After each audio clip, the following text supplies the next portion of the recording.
So I sold the Cressida, and you know, I need to get rid of some stuff, so I got some tires for sale. I'm just kidding. I didn't sell the Cressida. I should though. Today I'm gonna make a quick video about how I did lie that I thought I had fixed the power steering leak issue, but I didn't, because after driving the Cressida a little bit longer, I think the day after, I realized it started to smell like hot power steering fluid. So figured out it started leaking again, and basically where it started leaking from was two different spots on that other pump. It started leaking from the seal that holds the reservoir to the pump. There's a section in here, and it was also leaking from this little valve back here. So I thought I'd make a quick video showing you guys exactly what happened without actually having to show you on the car, because I would have had to take the whole pump apart. But I really quickly did it just by disassembling it while it was on the car. But I'm going to show you guys exactly what I did right now. So here we have the power steering pump. Just to explain the orientation a little bit, this is where the pulley would ride, and that's how it's mounted in the car. If the front of the engine was around here, and the back of the engine headed that way. The seal between holding the reservoir, well, the seal between the reservoir and the pump. So I already took the bolts apart. So there's a seal that rides right in here. Where's my rag? Show you guys that. Seal rides right in there. The one on that other pump, I should have just ordered the kit. Here's the part number. It's an AC Delco number from Rock Auto. And should have just done this from the get. So this seal on the pump that's in the car right now was all crusty, and it was no good. So you pop a new one on here, and you just place it right back on there, just to making sure the seal doesn't get caught. And moving on, we have the second part where it was leaking on my car after running it and doing some donuts and practicing with it. It was leaking out of here.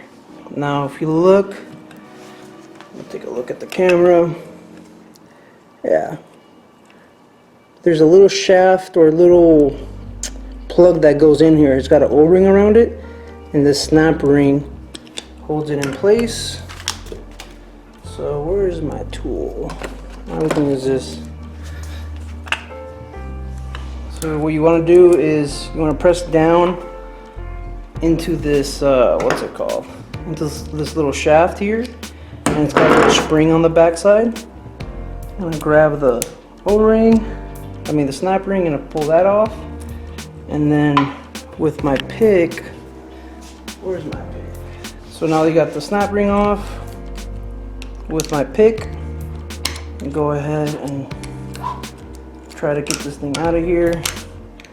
This thing is threaded. There we go. I'll just use my pick. This part right here is threaded, so you could throw a little screw in here to help you get this out. But since this O-ring is really worn, it should pop out. No problem. There it goes. Come on.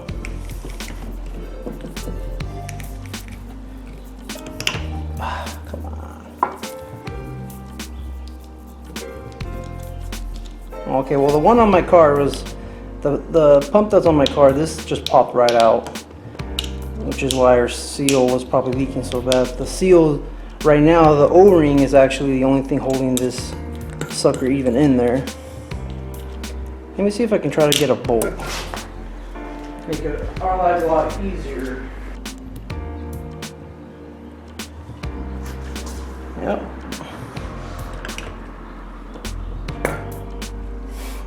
A little bolt, get threaded in here to help that come out. And there's a little spring. Just leave this guy in there. I'm not gonna pretend to know what exactly it does, but this little plunger, not in frame. So this little plunger here has this little O-ring right here. See this little black O-ring? On my other one, I put a new one on, and reassembly is pretty easy. Just pop it right back in. Again, the O-ring, especially the new O-ring, holds that little plunger in place. I grab my snap ring plier